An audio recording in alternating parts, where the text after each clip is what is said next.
Before we begin, we'll need to know two pieces of information: the IMT25 calibration factor and what upper range value flow rate you want to equal 20 milliamps. Here we show a data plate from an 8000 series flow tube. Since we'll be configuring an IMT25 transmitter, we'll use the IMT25 calibration factor.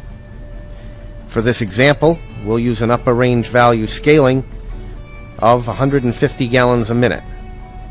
Now let's go configure the IMT25.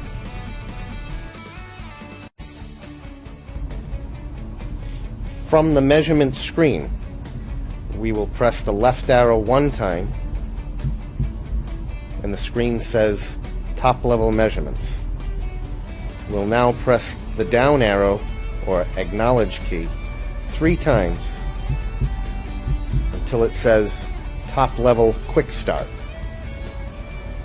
Next, we'll enter into the quick start menu by pressing the change key or the right arrow key. The first thing that comes up is the meter factor format. Here you can change the position of the decimal point depending on the calibration factor that's stamped on your flow tube. All right. To do this, to get the instrument into edit mode, there's a 2-button key combination we must hit. And those 2 keys are the shift key and the change key.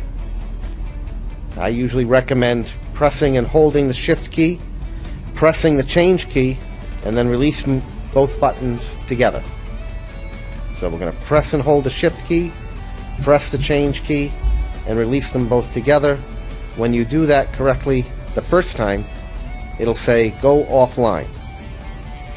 Okay? What that means is if you're in a control loop, the control loop should be switched into manual before you continue. Because now, once we say yes, the transmitter will output 4 milliamps regardless of the flow value. So we're going to hit the right arrow key or the change key to say yes, it's okay to go offline. When we do that, the entire line will begin flashing.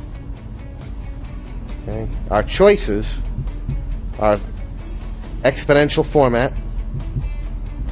We have 4 positions to the left of the decimal point and 5 positions to the right, or 3 positions to the left and 6 positions to the right of the decimal point. So for us, we'll leave this at 3 positions to the left and 6 to the right. If you had a calibration factor that had more than 6 positions to the right of the decimal point, you would have to round it to the last 6th position. So we're going to accept this format, and to accept it, we simply hit the change key. Now, this is the meter factor that's currently entered into the transmitter.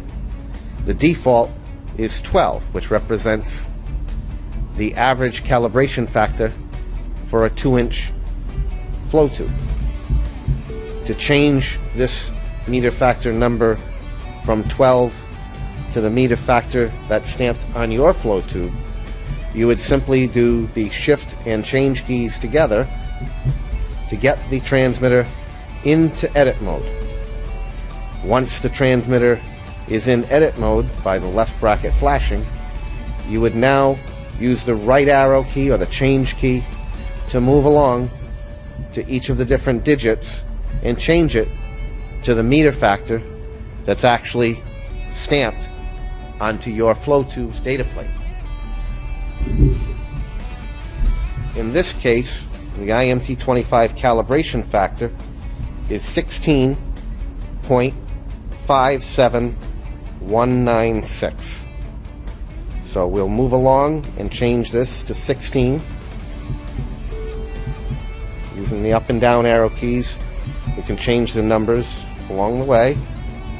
Use the right arrow key to get to the different digits.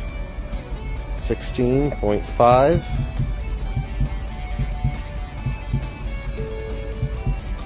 7,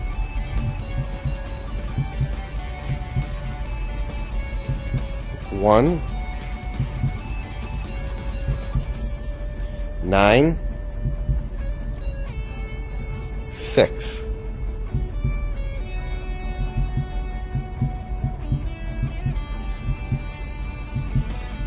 The last digit we'll leave as a 0. We hit the right arrow again, gets the right bracket flashing. And then finally we hit the right arrow one more time to lock that number in. Sometimes you'll find the last couple of digits may change slightly. This will have no impact on the measurement. We'll go to the right. Here we have the rate format. Here you can determine, when you're looking at the flow rate on the measurement screen, how many fractions of a gallon you see. Okay? In this instance, we can see tenths and 100ths of a gallon.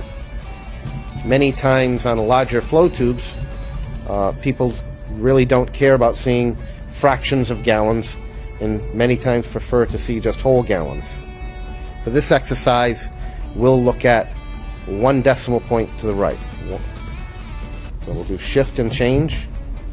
This time, the entire line will flash, and we will hit the down arrow key until we get 1 position to the right. Hit the right arrow to lock that in. Hit the right arrow again, and here is our forward URV. This is our 4 to 20 milliamp scaling value. Okay, 4 is always 0 flow, and whatever value here we enter is our 20 milliamp point. Okay, for this exercise, we're going to change this to 150 gallons a minute. So we'll do shift and change, move along using the right arrow key to get to the tens position, and we'll make that into a 5. Go to the right and continue to the right until we get the right bracket flashing. We press the right arrow one more time, and that locks this value in place. Finally, we hit the right arrow, and we'll be prompted to go online. Hit the right arrow to say yes. The display says top level measurements. We hit the right arrow one more time, and now we're back at the normal measurement screen.